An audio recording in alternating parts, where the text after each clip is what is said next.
Lou asked me to talk about socialism on campus. It has to be the easiest topic to discuss. It's hard to talk about colleges and universities without discussing socialism on a campus. I also would like to state out loud what I'm sure a lot of you are thinking. Basically, that an hour is an awful long time, and that's what I'm scheduled to speak for, to listen to somebody that spent most of his adult life in college. And I agree. I think most academics aren't very interesting people. They really haven't been the doers in society, the people that perform daily activities that add value to the firms that hire them or that start new businesses. They don't really contribute much to or understand the world of doing, of actually making things happen in the way of producing products and services, alleviating poverty as it is. But they think they do, and that's a lot of what I'd like to talk about today.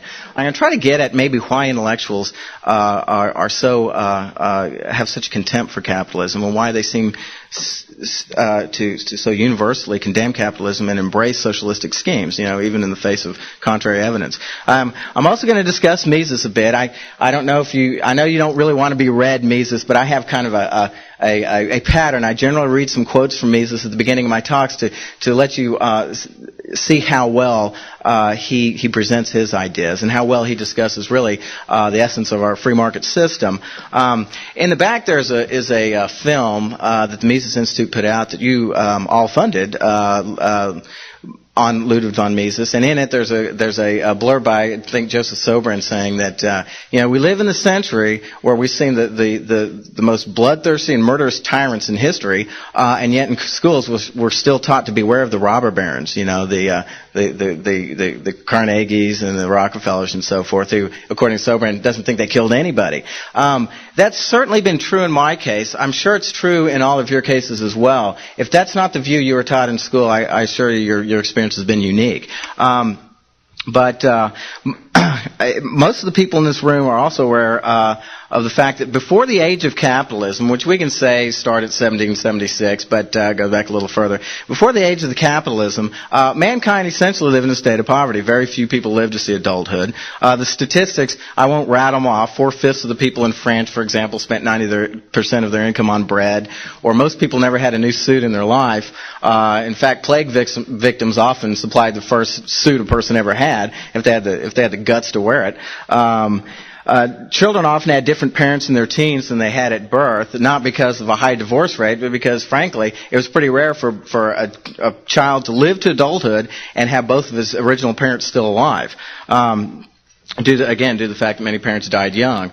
This is often left out of the revisionist view of capitalism that is taught today on campus. And taught today on campus not just in economics classes, but in classes from literature to the classics to astronomy. Everybody has to have their bit at condemning capitalism. The revisionist view is that capitalism brought merely child labor and worker exploitation. But as Mises was quick to point out, one of my favorite quotes of his, he said that the factory owners did not have the power to compel anybody to take a factory job. They could only hire people who were ready to work for wages offered to them. Low as these wages were, they were nonetheless much more than these paupers could earn in any other field open to them. It is a distortion of the facts to say that the factories carried off the housewives from the nurseries and the kitchens and the children from their play. These women had nothing to cook with and feed their children. These children were destitute and starving. The only refuge was the factory. It saved them, in the strictest sense of the term, from death by starvation. And as for worker exploitation, Mises was quick to point out that capitalism is not simply mass production, but mass production to satisfy the needs of the masses. The arts and crafts of the good old days had catered almost exclusively to the wants of the well-to-do, but the factories produced cheap goods for the many.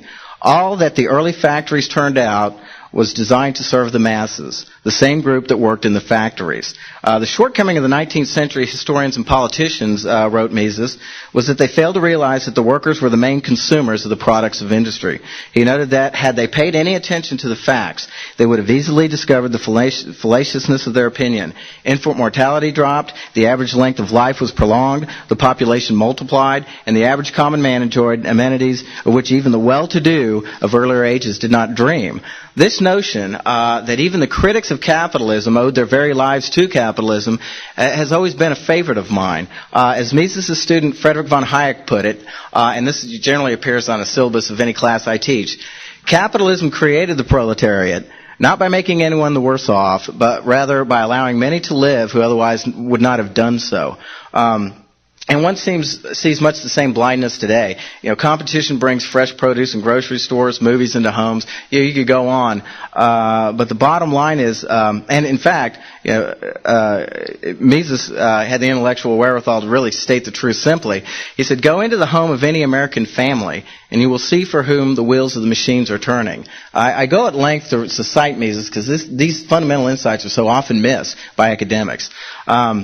Well, the obvious point of my talk is that this view is lost on those academics who populate today's colleges and universities, in which I argue comprise the largest welfare program in the country. Anybody that's spent any time on a college or university campus or has talked to a college professor for any length of time will have a hard time refuting that statement. It used to be easy to keep... most intellectuals, actually a lot of bright people have written about the phenomenon of socialism on campus. It used to be easy to keep up with the books. There's Imposters in the Temple by Martin Anderson, or Prof Scam, or Souls Inside American Education, or The Fall of the Ivory Tower. But now there's a new one coming up about every week, and I've lost track. I haven't been able to keep up, and I frankly don't want to. I've seen all I need to on that issue. But having spent a large portion of my life in colleges and universities, I feel like I'm some sort of an expert in this area. I've had intimate relationships as far as shared office with professors of a variety of disciplines.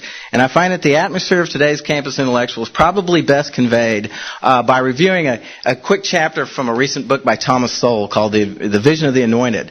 For those of you that aren't familiar, Thomas Sowell was a economist that graduated from Chicago in the 60s. And then at some point in his life, he read an essay by Friedrich von Hayek on the role of knowledge in society, which was inspired by Mises. He went on to write, and then Sowell went on to write Knowledge and Decisions, which I've always considered kind of a text in applied Austrian economics. But he hasn't really been the same since.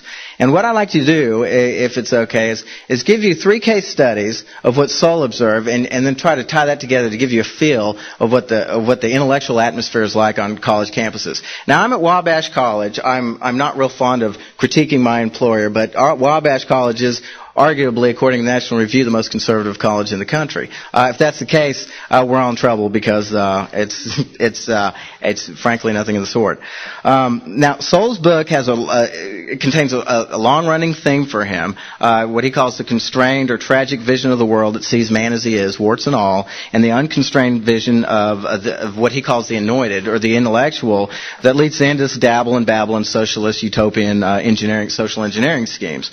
Sowell recognized a general pattern. He says there's 4 stages. He says stage 1 is a crisis. Whether a crisis exists or not, a crisis is purported to exist. Some situation that requires some sort of interventionist measure. Then a solution is proposed, policies, generally some sort of bureaucracy set up to deal with the so-called crisis. Then the results come out, and inevitably the results are opposite of what was intended. And then the stage 4 is the response. It is asserted that things would have been different without the programs, or that not enough funding was given to the programs, or even worse, that most commonly the original aim of the programs is restated. Okay. The first example he gives is the war on poverty, and he discusses a set of social programs proposed by Congress during the Kennedy administration, later enacted during the Johnson administration. But these all had the stated purpose of reducing dependency. Okay, that was the stated purpose of most of the war on poverty. To quote Kennedy, the purpose of the war on poverty was to help our less fortunate citizens to help themselves. We must find ways of returning far more of our dependent people to independence. As the New York Times stated it, the initial cost will actually be greater than the mere continuation of handouts. The dividends will come in the restoration of individual dignity and the long-run reduction of need for government help. The Johnson administration, anti-poverty programs spokesman said that the anti-poverty programs were to break the cycle of poverty and to make taxpayers out of tax eaters. Okay, to quote Johnson in '64, the days of the dole are numbered.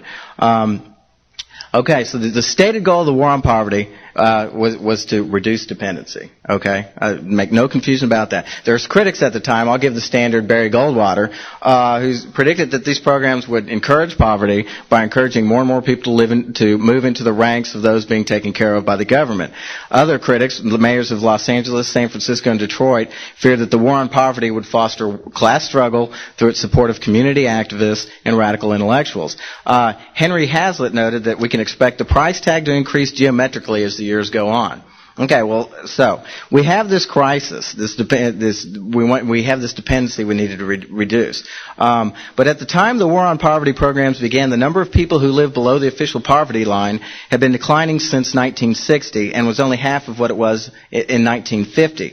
Dependency on government was declining when the war on poverty began. And incidentally, as an aside, I'd like to give you a few statistics I give my classes. For example, economists calculate what is called a poverty gap, the difference between some arbitrarily defined minimum level of income, poverty line, and what it would take to bring everybody below that line up above it. And in 1990, for example, that figure was something like $79 billion.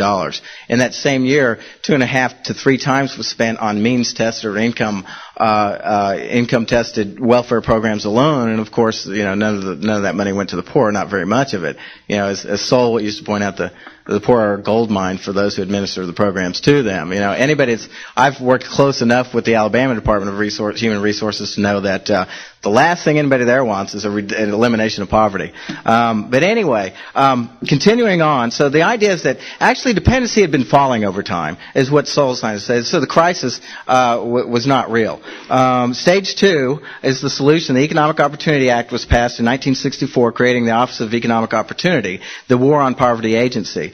As a spokesman for the agency said, Congress had purchased a program that would help welfare wither away. Conquest of poverty is well within our power. Okay, stage 3, the results, of course, the percentage of people dependent upon the federal government to keep above the poverty line increased, but more importantly, reversing a downward trend. The number of people receiving public assistance more than doubled between 1960 and 1977. The federal spending on social welfare programs doubled as a percentage of GDP, or GNP, from 8% in 1960 to 16% in 1974. Urban ghetto riots raged during the era. Stage 4 was the response. Okay, so what we have is the crisis. It wasn't really a crisis. We implemented policies. They made everything worse. The failure of the war of poverty to achieve its goal of reducing dependency, in fact increasing dependency, brought no acknowledgement of failure. Instead, the original goal was redefined as reducing poverty by transferring resources. Okay, so the stated goal was reducing dependency. When it increased dependency, the goal of the program was restated. Okay, well, guess which programs are looked upon today with misty-eyed reverence in academia today? If you guessed Johnson, the 60s, and the war on poverty, you guessed right. I've seen history professors talk to students and almost cry when they think back of that golden era. And I'm not making an exaggeration. I've seen very few exceptions. The second case study, I'm only going to two more on these, so I hope you'll stick with me to kind of bring home a point, I think. Sex education. One of the first acts of the Office of Economic Opportunity in 1964 was making a grant to a Planned Parenthood unit in Texas. This financing expanded more than fivefold by 1966, and the number of family planning clinics increased fivefold between 68 and 78. As one study of this era put it, family planning services grew phenomenally from the mid-60s to 70s. I'm not going to list the statistics. It would bore you. The point is that the funding increased tremendously over the subsequent 10, 15, 20-year period. Okay, well, stage 1, the crisis. In 1968, it was claimed that contraception, education, and counseling is now urgently needed to help prevent pregnancy and illegitimacy in high school girls. Or, as the head of Planned Parenthood testified before a congressional subcommittee, to assist our young people in reducing the incidence of out-of-wedlock births and early marriage necessitated by pregnancy. The incidence of venereal disease was also cited by the head of the New York City Board of Education as showing the need for, quote, a crash educational program. PTA Magazine likewise urged sex education to combat the spiraling rate of venereal diseases, the pregnancies before marriage, the emotionally disastrous results of irresponsible sexual behavior. Okay, that was the crisis that it was the Anointed intended to solve. Okay, in reality, fertility rates among teenage girls had been declining for more than a decade since 1957. Venereal Venereal disease was also declining. This was the crisis. Okay, the solution was massive federal aid to sex education programs in the school, family planning clinics, professors of family life, who claim that a boy will find decreased need for casual, irresponsible, and self-centered experimentation with sex if properly educated. Critics oppose such actions primarily on the belief that sex education would lead to more sexual activity rather than less, and more teenage pregnancy as well. But as the New York Times stated it, to fear that sex education will become synonymous with greater sexual permissiveness is to misunderstand the fundamental purpose of the entire enterprise. Okay, well, stage 3, the results, as you can well guess, as sex education programs spread widely through American educational system during the 70s, the pregnancy rate among 15 to 19-year-old females rose from 68 per thousand in 1970 to 96 per thousand in 1980. Among unmarried girls in the 15 to 17-year-old bracket, birth rates rose 29%, despite a massive increase in abortions, which more than doubled during the same period. Among girls under 15, the number of abortions surpassed the number of live births by 1974. The percentage of unmarried teenage girls who had engaged in sex was higher at every age, from 15 to 19 by 1976, than it was just 5 years earlier.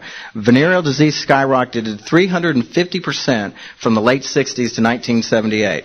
Okay, opposite of what was intended, exactly what the critics said would happen. Stage 4 of the response. The primary goal of most sex educators has shifted to encouragement of, quote, healthy attitudes about sex and sexuality, unquote. And again, I can vouch for that at every college I've been to. In fact, of course, at the nation's most conservative liberal arts campus, one of the most popular courses is, of course, sex and human sexuality. The last one, case 3, is criminal justice. Like many negative social trends, soaring crime rates began in the 60s amid glowing optimism about how much better things could be if traditional beliefs were replaced by the special insights of the intellectuals.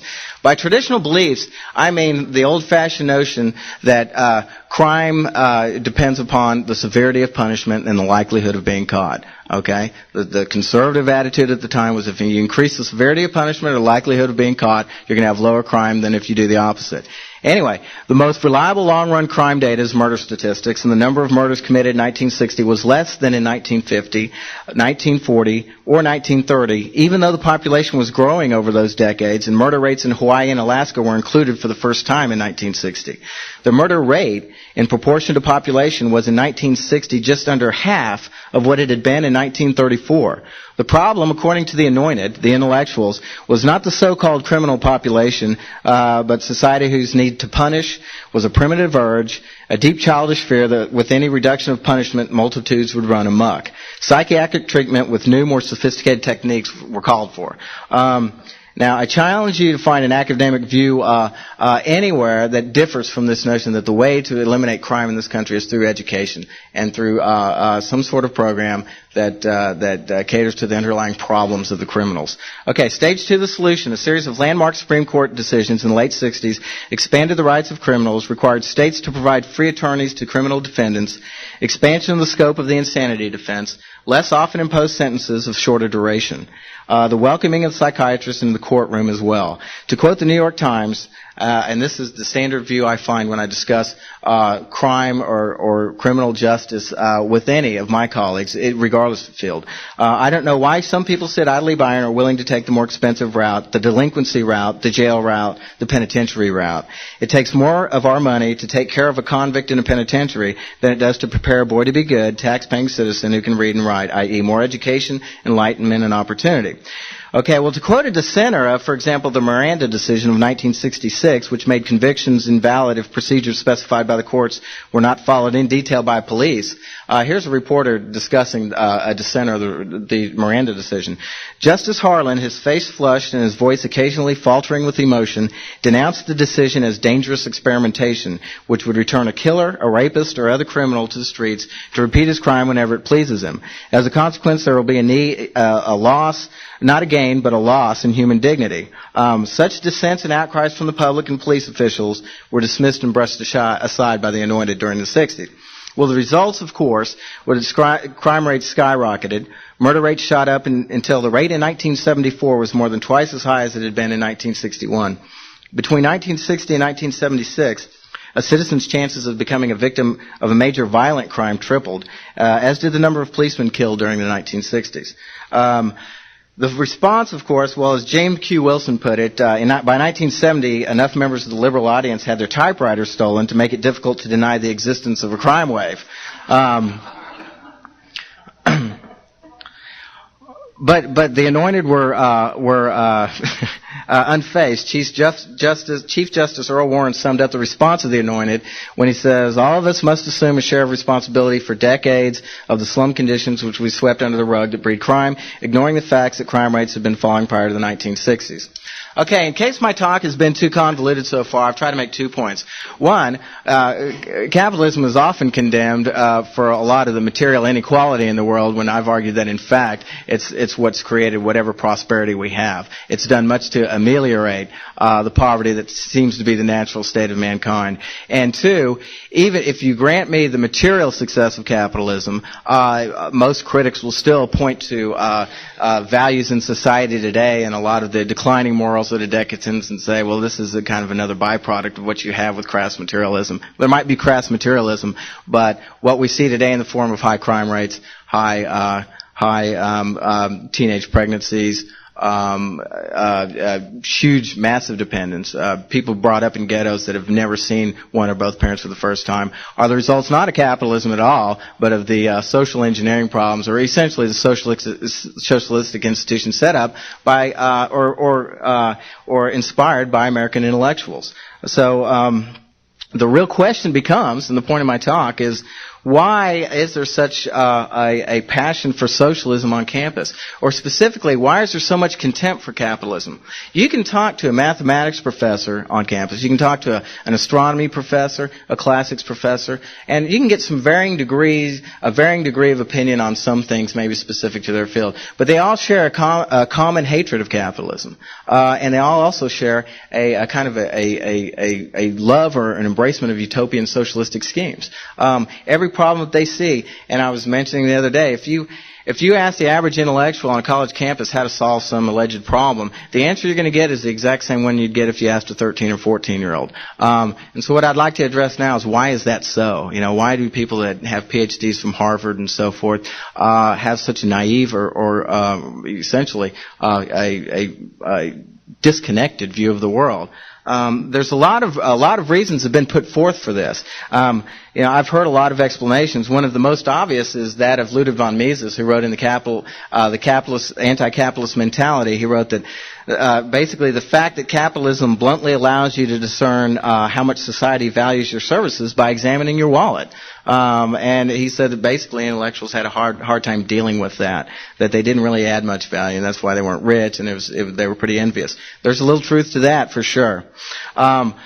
And the bottom line, little money corresponds to little value. Irving Kristol used to talk a lot about new class theory that talked of an intellectual class that made its living off of ideas that required third-party funding and required political rather than market implementation. And there's a little bit of truth to that as well. I've always tended towards the kind of gut-level response that the notion that most academics have never earned a living by contributing to the production of a good that has market value. And that's what I define employment as, contributing to the production of a good that has market value. And incidentally, I've always been shocked at how people are influenced by Karl Marx, who himself never worked a day in his life according to that definition. And I now see what their common bond is. Most of them are sympathetic with Marx because they do have that common element. Very few of them have really worked in a competitive enterprise. Others have argued that professors are surrounded by students that are leaving home for the first time and whose lives are freed of effective adult influences for the first time. This group of students that constitutes the day in, day out conversation with professors tend to be very insecure and thrown into society composed entirely of their own age group, are almost certain to become egalitarian. They have no experience of the world, are somewhat afraid of it, and moreover are at a stage of life when passions run strong. They're almost bound to turn left for these reasons alone, and over time their influence on the faculty, who prefer to be popular with their students, may unconsciously begin to modify their attitudes in ways to meet student approval. There's some truth to that as well. I've seen faculty that are as influenced by students, 18-year-old students, as the students are by the faculty. But there's some stronger reasons why I think that it's been put forth, and they're not my ideas, of why socialism is the dominant intellectual fad on college campuses. basically, the idea is that intellectuals are apt to find capitalism uninspiring because it lacks a central vision, seems to offer no meaning to personal existence beyond the narrowest self-interest, which is hardly capitalism's fault, since it only claims to be, or its advocates only claim that it's a means of production and distribution, or, specifically that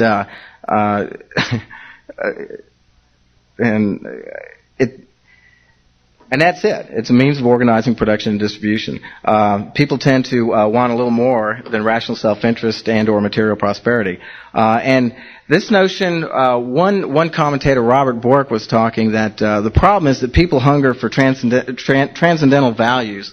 And that socialism and similar creeds offer secularized versions of these values that capitalism does not. And it's true. If you're looking for some reason for personal existence, for fulfillment, you're not going to find it in the material prosperity that capitalism brings. That has to come from something else.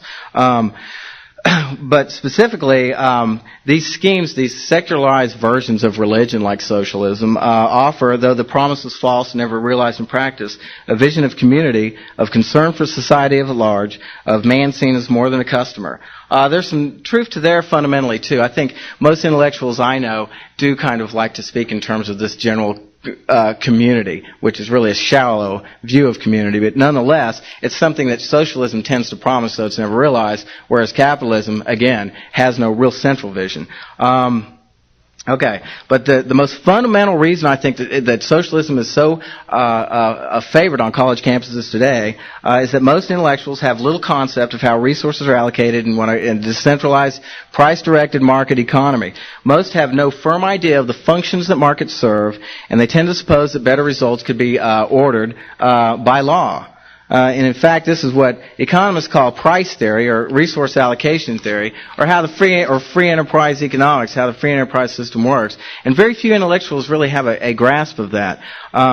This is often called price theory, and it's interesting to note that a Nobel Prize winning economist Herbert Simon once said that Austrian economics is really just verbal price theory. Well, it's not exactly accurate, but it is true that you can learn more from reading, spending the weekend reading, say, and I've mentioned this to several of you, Profit and Loss by Mises in Planning for Freedom, or his little book Bureaucracy, than you can getting a 4-year degree in college. If you think this is an exaggeration, sometime if you're on a college campus, pull an economics major aside and ask them a few basic questions. What do you think about this or that? What do you think of the Federal Reserve System? What you're going to get is somebody running scared. I think Mises did an excellent job of conveying the essential benefits of our free enterprise market economy.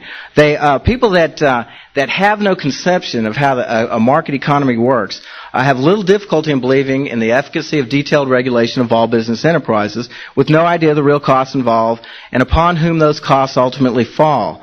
And a lot of my colleagues might argue this, but I have seen the most ardent socialists on campus, and the bottom line is, at base, they really have no fundamental understanding or grounding in basic economics. That doesn't describe all intellectuals, but it does describe a lot of them.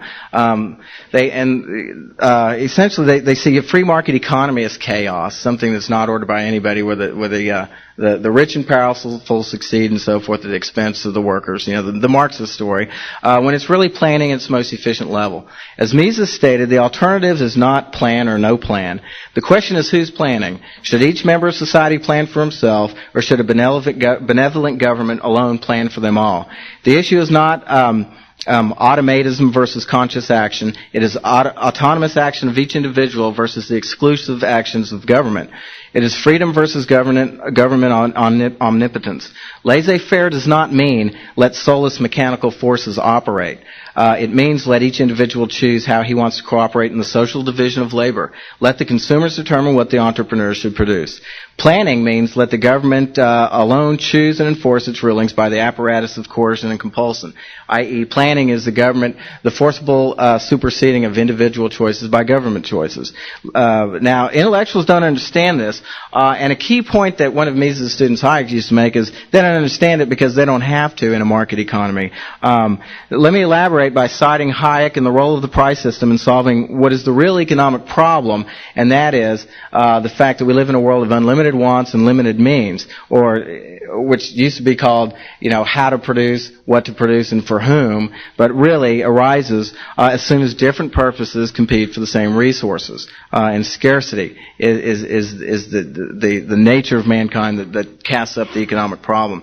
Okay, to cite Hayek, I'm almost finished here. In a purely competitive society, nobody bothers about any more but his own economic problems. Therefore, there is no reason why the existence of economic problems, in the sense in which the economist uses the term, that is, resources competing or different purposes competing for limited resources, should be known to others. But the distribution of available resources between different uses, which is the economic problem, is no less a problem for society than for the individual. And although the decision is not consciously made by anybody, the competitive mechanism does bring about a solution. Do you understand what we're talking about by mentioning an economic problem? The example is, whether or not to build or how to build a bridge. How to go about constructing a bridge, either in the strongest by any of a number of criteria, the strongest way or the cheapest cost, is essentially an engineering problem.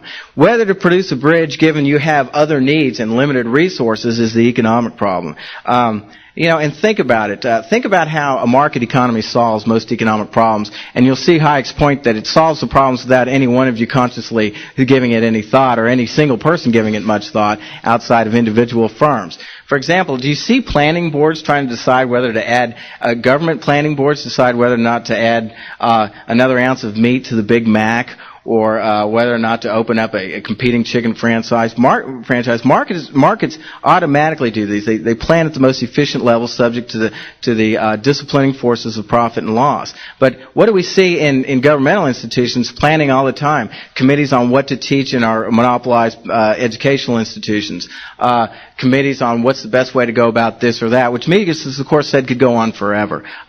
These enterprises aren't subject to the influences of profit and loss, and so the debates could really run forever. And if you look at it, the institutions where a lot of the planning committees are made, education, they're also the institutions that are failing. And that have failed since their inceptions. Okay, but again, to restate the point, as has been said before, the fact that in the present order of things, such economic problems are not solved by the conscious decision of anybody has the effect that most people are not conscious of their existence. It is not necessary for the working of this system that anyone should understand it, but, and this is a central point, people are not likely to let it work if they do not understand it. Again, an individual office manager might be concerned with whether or not to allocate more resources to automating his office, buying more personal computers. What he's not going to have to be concerned with is whether society in general should put more money into automated offices versus hamburger production versus high tech or anything else. Those are the economic problems that are solved most efficiently by the price system. That was Hayek's and that was Mises' insight. And that's the insight that's lost, I think, in all intellectuals because they don't have a basic understanding of our free enterprise system or what is basic economics. And again, to recite, the understandings of the workings of our free enterprise economy is not necessary for any single individual. An individual who lives far from the world of profit and loss, and you can't get further from profit and loss than college campus, is oblivious to this, what is basic economics if you're an Austrian, or what I call the functioning of a decentralized, price-directed market economy. Economic problems are solved in a way which only a systematic study of the working of this system reveals. Do you get my meaning? Basic economic education won't take place in what is essentially a socialistic industry, the American college university system, what I refer to as our biggest welfare program. Well, most intellectuals have no fundamental grounding in economics, and in economics courses you'd think, well, fortunately students take economics. But if I can characterize teaching in modern economics, it's the following process. Models are built, simplified abstractions of reality, in order to try to understand some phenomena.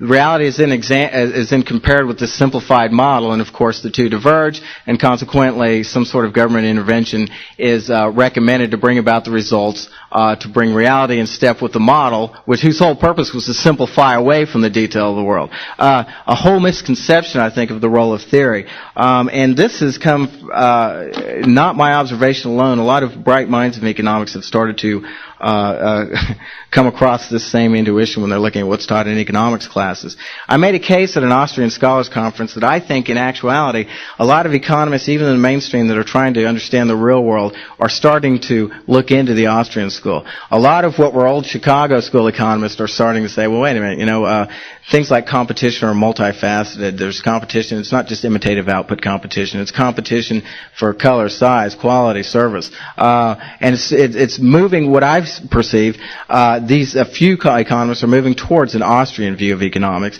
And it's not surprising that a lot more mainstream economists, to me, at least my perception, are familiar with the work of Mises and Hayek than were when I started graduate school, 5 years ago. So I think that the day of Austrian economics in the economics classroom is probably going to be stronger in 10 years than it is now. But anyway, basic economic education won't take place in what is essentially a socialistic industry. Relying on a few dissident tenured intellectuals is certainly not enough. And this is really where the mission of the Ludwig von Mises Institute comes in. Nobody, in my opinion, wrote more clearly or better instilled an appreciation of our capitalist free enterprise system than Ludwig von Mises. Students are usually fascinated when they're exposed to pretty much his penetrating insights, to the writing of Mises made simple by his brilliance. I notice this time and again. I'll usually run into a junior or senior in economics, and then I'll give them something to read. It could be something very, these are people that have often been through courses where they did nothing but simultaneous equations all day, and they'll read something like Liberty and Property or Profit and Loss, and overnight they're excited. They finally have come across something that seems to explain the world that they live in, not a theoretical world that the academic lives in. I was going to give some readings, a list of a cram course as such. I wanted to do a handout of a couple quotes to prove to you how effective Mises' writing is, but I don't think there's time, and frankly, I don't know if that would interest you or not. I'd urge you just to pick up a copy of Liberty and Property, Thoughts for Today of Tomorrow, or my all-time favorite, Profit and Loss in Planning for Freedom, or Bureaucracy.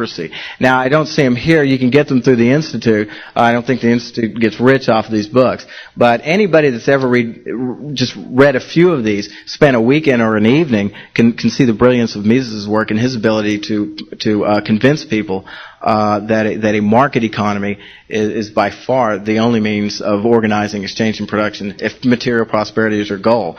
I'd like to tell you, a few of you candidly, when I came to Wabash, I expected a real conservative institution. I found it was nothing of the sort. But people started coming up to me. A student came up to me and said, "Hey, are you Jim Key from the Ludwig von Mises Institute?" And I said, "Yes, I am." And he'd shake my hand. And the next day, a faculty member came up to me and said, "You're Key from the Institute, is that correct?" And I said, "Yes, I am."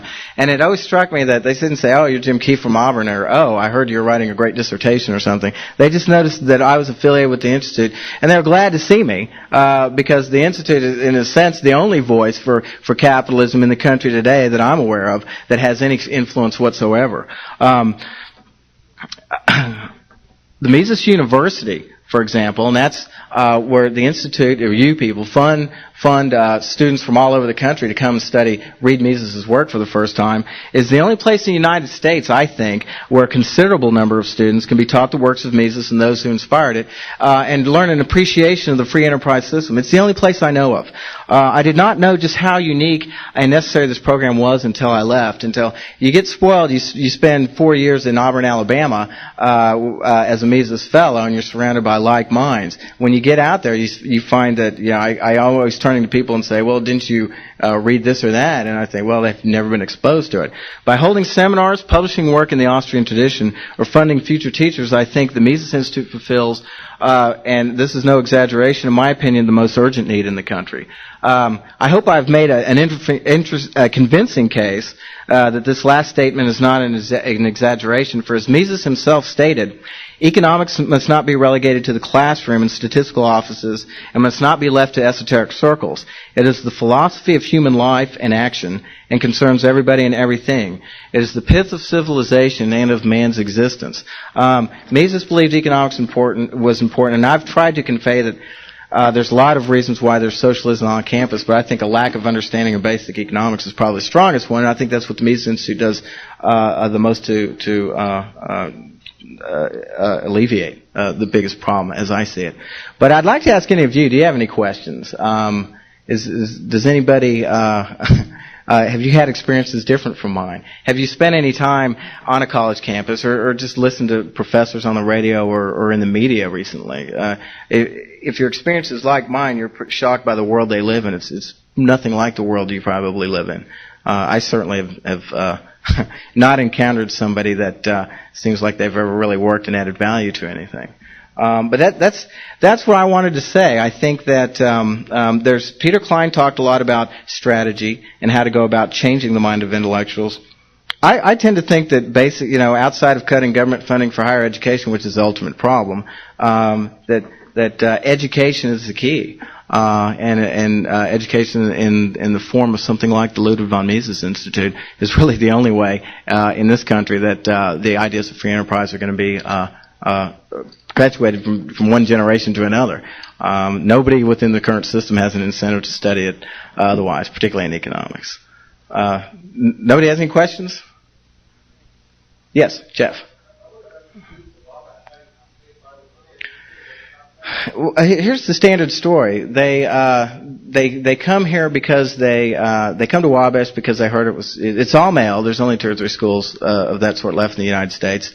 And they come to Wabash because they're pretty conservative, and they've heard that it's a traditional campus. All of them have read the blurb in National Review.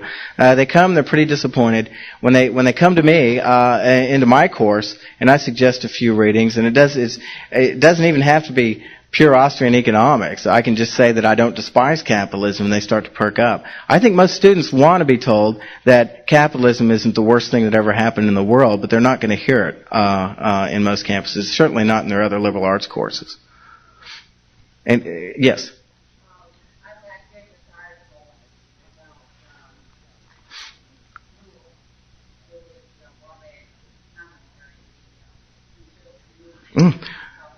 Morgan Knoll. Wabash, he said, hey, wait a minute, 80% of the faculty want to go co-ed. There's feminist reading groups in the Benjamin Rogie Lounge, and he said this isn't what a lot of you think it is.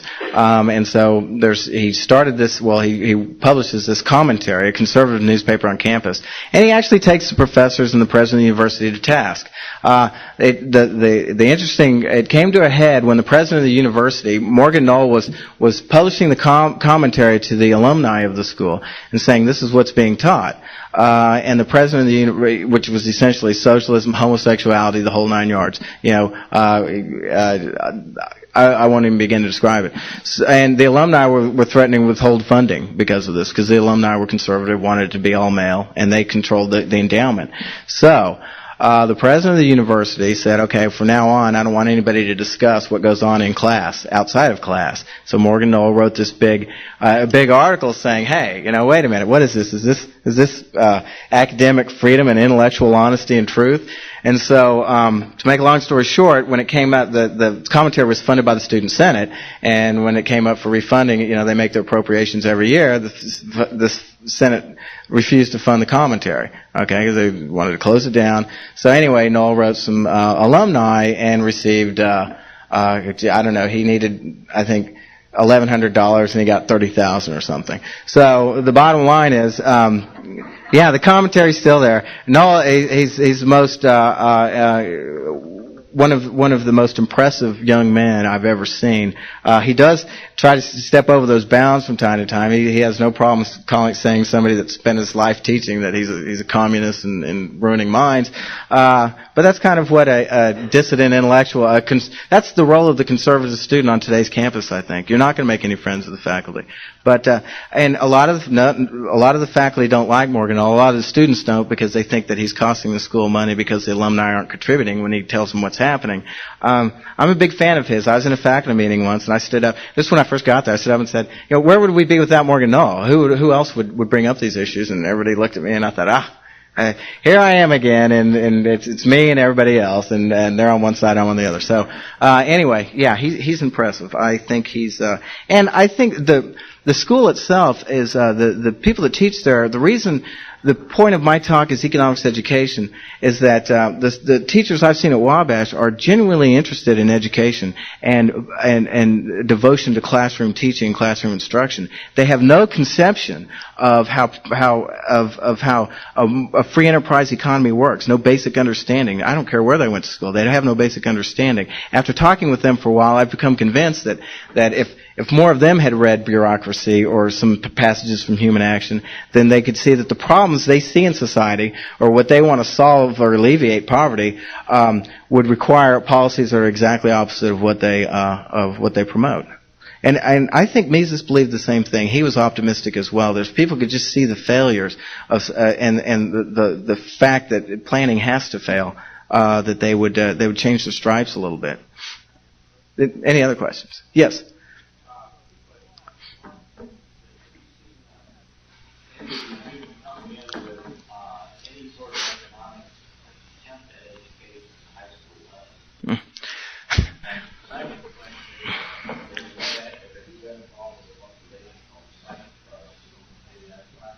Not at Wabash, no. I would say that it doesn't exist, or I would have heard of it. If I'm wrong, it would be awfully odd. It's a small campus.